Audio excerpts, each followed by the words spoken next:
Hello,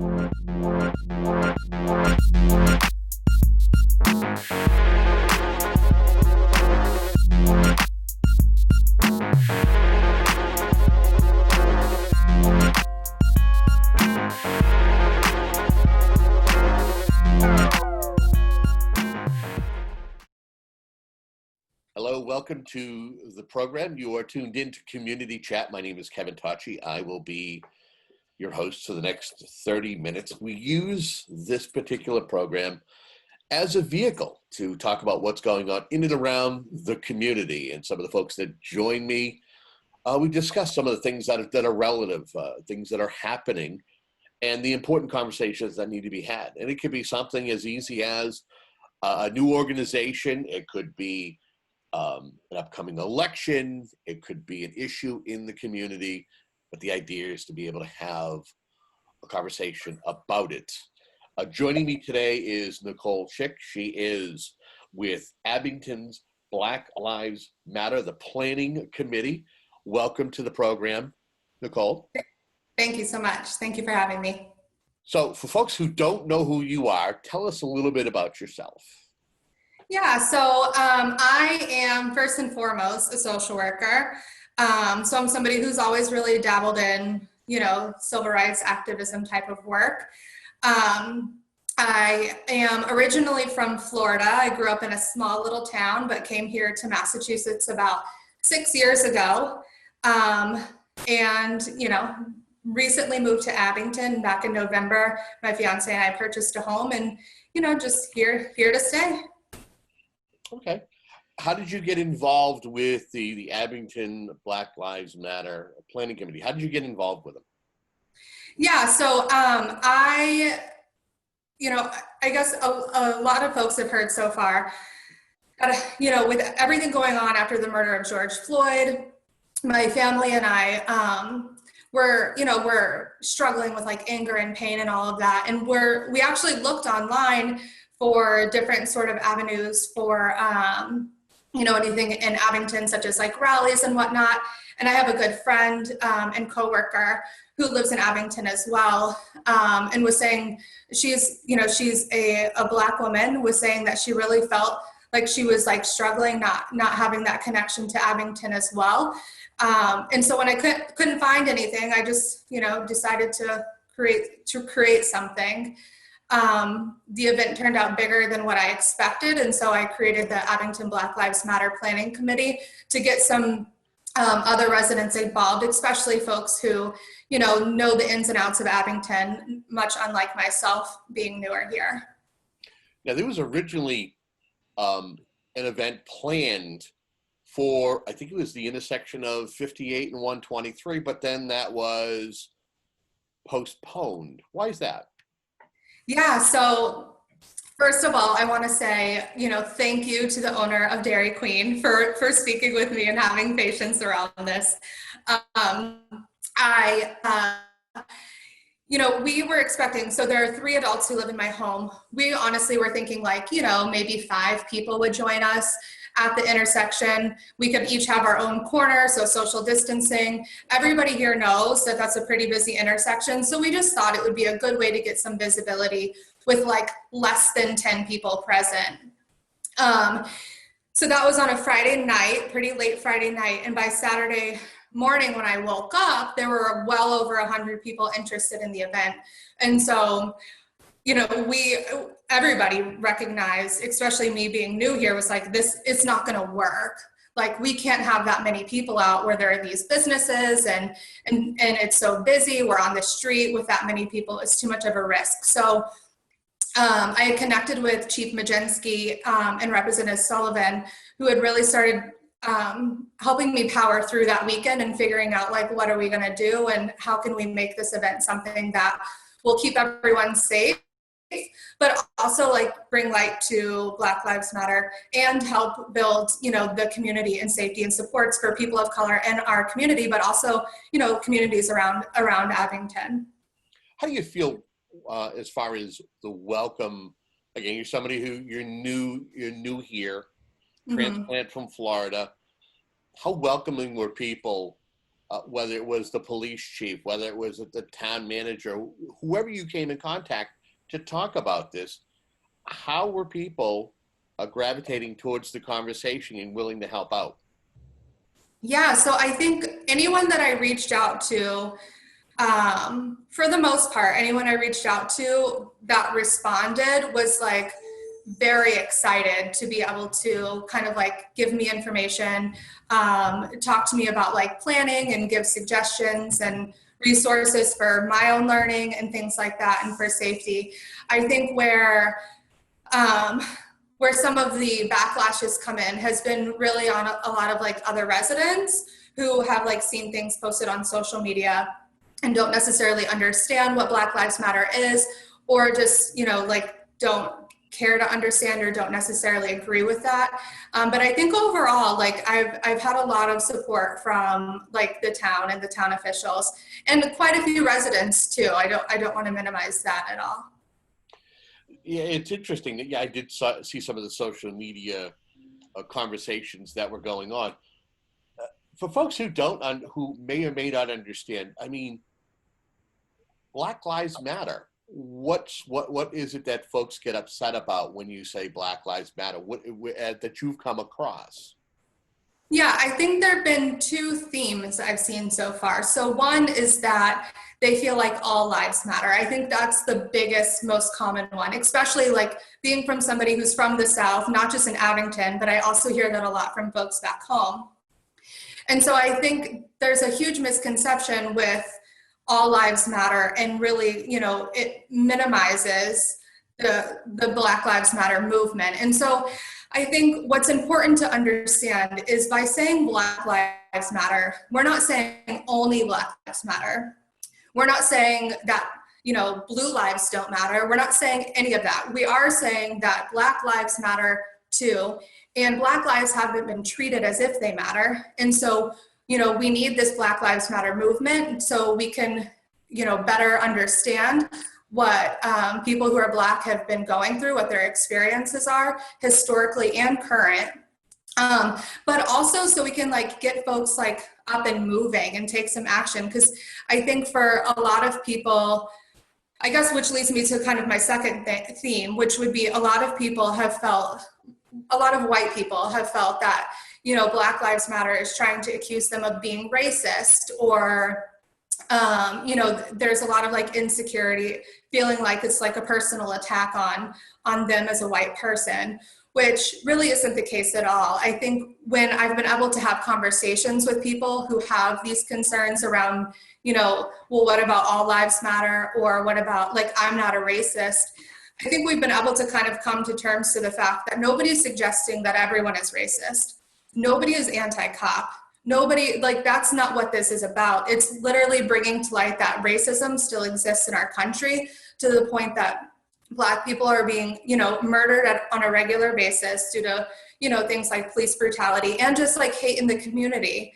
And so I think it's really important to bring that to light, especially in a town where we are majority white people, because I think educating the, you know, people that are white is going to be a huge way to get this movement going, because we need allies. In every civil rights movement in our country, we've been able to have success by being able to come together and be allies for people who are struggling with oppression and discrimination.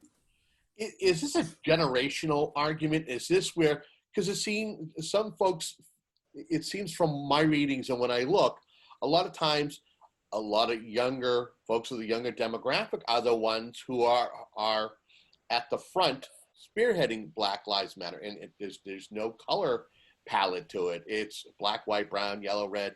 You pick the color, everybody is kind of mobilized in this, but it's a younger crowd. And then you have an older demographic, it seems, that says, well, what about Blue Lives Matter? One of the posts I actually saw on social media was when it was mentioned about the rally and the said vigil, they would say, well, what about Blue Lives Matter? And they would list off police officers who were brutally murdered as well. What about them? Are we doing something for them? So is it a demographic? Is it an age thing, or is it a matter of just a misunderstanding of in general? I think that it's a misunderstanding in general for the most part. I have spoken with, I mean, even my mother, right? So, and some of the generational differences there, and just being, understanding that, when, my mom was born, it ended up being a thing where, Black people have their rights, women have rights, like, everyone has their rights, right? Like these laws are changing. And so it's, she explained to me that it was a lot of like, training on, don't treat people differently because of their color of their skin. And so people started to kind of ignore the differences that people were facing because they didn't want to say, oh, like, your skin is darker than mine. And it's been tough because we have to recognize those differences in our melanin, right? In order to recognize that our experiences are all so different based on those things still today. And so I think there is a generational component of it, yes, but I have also really just come to feel that it's just more of a misunderstanding, and a lot of people try to avoid the conversations. Like we all know you're not supposed to talk about, civil rights and, all these hot topics at your family dinner table. And that I think kind of contributes to part of the problem is, we need to have these conversations with our families and with our friends and kind of diversify our group. And I think for Massachusetts, it was shocking to me that everybody is so segregated by race a lot of the time, just in different neighborhoods or communities. And I think that that's a challenge that in Massachusetts that we face, because if you don't have friends who are from a different background, you're not going to understand their experience or perspective, and they're not going to understand yours. So I would ask you this. What went into planning this event that you held, a very successful event? How did you decide who would speak, who would be some of the elected officials? How did you go about that? Yeah, so, I really relied a lot on the planning committee to kind of give me pointers and videos to watch and articles to read and suggestions of people to look into. I think for me, the biggest thing was seeing Abington Public Schools. They had a conversation about race, like a town hall about race. And I watched that video and really got a lot of inspiration from there of, who in our town is in support of, not just in support of Black Lives Matter, but also understands it. And I think for me, that was like a huge piece of that component, but also, making sure that, the 3% of people, Black people in our community we're also we try to include them, because I think ultimately we need to lift Black voices. And even though our community is predominantly white, we still have people of color in our community and who showed up to the event. And so really trying to figure out, who those people are and are they willing to speak and kind of share their experiences. And again, with elected officials, a lot of that came around as which elected officials again, understand Black Lives Matter and have spoken and been advocates for Black Lives Matter and have also pushed change for our state and for our town. So you've had your first event. Where do you go from here? Is there a mission for your group? What changes would you like to see made? Is it just necessarily just the town of Abington? Are you hoping to be a puzzle piece with other Black Lives Matter groups that are looking for changes to the systematic racism that we see within our system? What is it?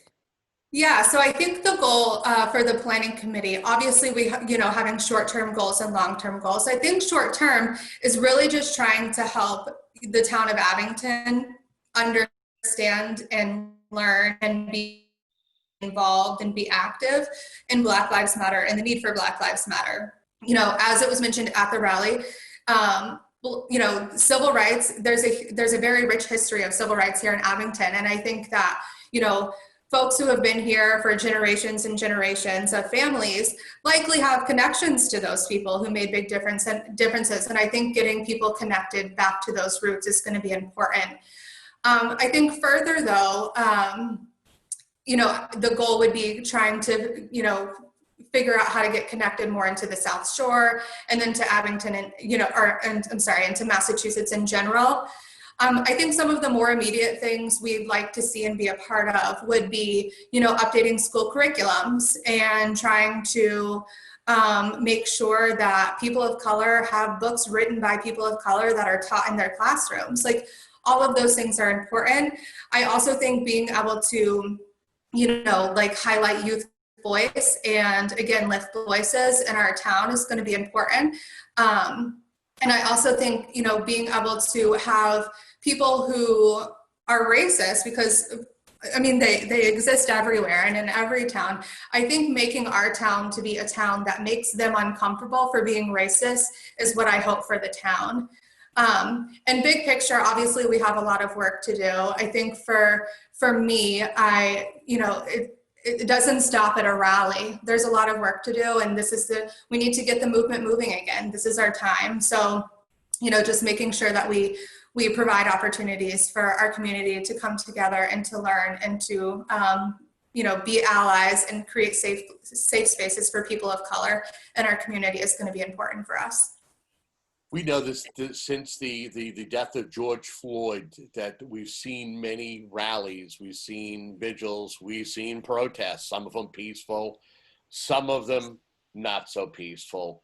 But we also know that as a residual in some communities, more so I think in the urban centers than in the suburban settings, we're hearing the call for reallocation of funding when it comes to the police department. Is that something that your organization would look to do, or is it more just on the educational piece?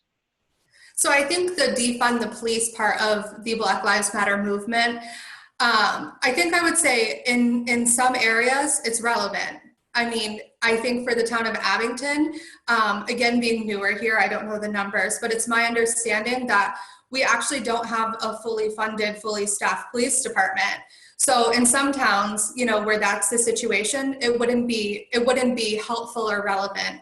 But when you have, other towns and cities whose police are overfunded, I think that, those issues are important and relevant to address there. I think, as a social worker, I understand it could be a bias of mine, but I think that, the police in general in America have to respond to a lot of mental health crises and things like that.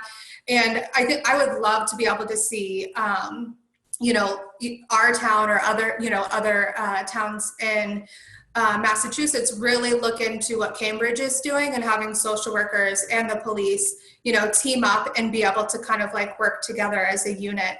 Because I think sometimes it's tough, again, being a social worker and having to help someone who is, suicidal or having a severe mental health crisis, or just de-escalating, folks who are highly escalated.